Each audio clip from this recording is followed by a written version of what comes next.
Hello, I am Gabriel Poole, professional college student and scholar of antiquity. Theater, or performative art, is one of the keystones to ancient Greek culture. This assumption is based on the large quantity of plays and poems that have survived to this day. We can assume that these plays and poems make up the bulk of their content as we know it today. The poems would be read aloud in a public space like an inn or street square, and even in the courts of kings. These oral performances most likely evolved to the Greek stage plays the ancient society is known for. One of these poems is the Odyssey, supposedly written by Homer, a famous Greek poet. However, there is no real evidence that the poet really existed, so anything written in this poetic style is usually attributed to him. See the Homeric hymns. The Odyssey tells a tale of a soldier trying to make his way home from Anatolia. However, all manner of mythological problems befall him and his crew. This story is most likely performed by poets all over Greece, falling into the hearts of the Greek people and becoming a local myth. This crater, made around 415 BC, depicts Odysseus and his crew blinding a cyclops, just one of the shenanigans they got into. The creation of this crater shows the significance of the tale around the Greek world. Much like a good superhero movies get their merch, craters like this one could have been a staple in any Odyssey fans' homes.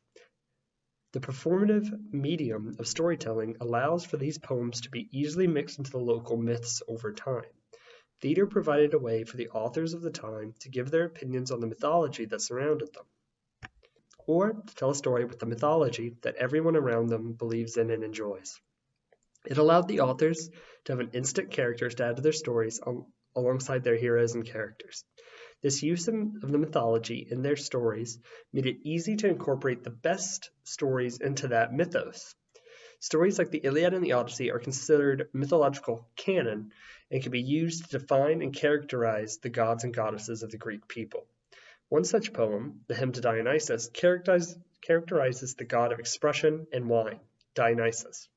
In this poem, he is very flamboyant and extravagant in his actions and his punishments for those who dared to oppose him. He is also extremely connected to the human world, unlike the other gods, for he is able to see the beauty in all of life, which is mainly seen through expression. This practice largely loses weight once proper stage plays take over the Greek world. These stage plays are no longer stories of others relayed by a poet, but a story where the characters are depicted by others. This change locks in the mythos of the Greek gods, and many of the other plays become artistic comments on these stories, or the social, political, or economic landscape the authors found themselves in.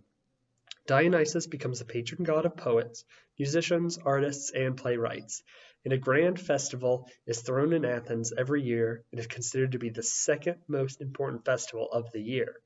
This festival, Dionysia, is a large gathering of both playwrights given a stage for their performances.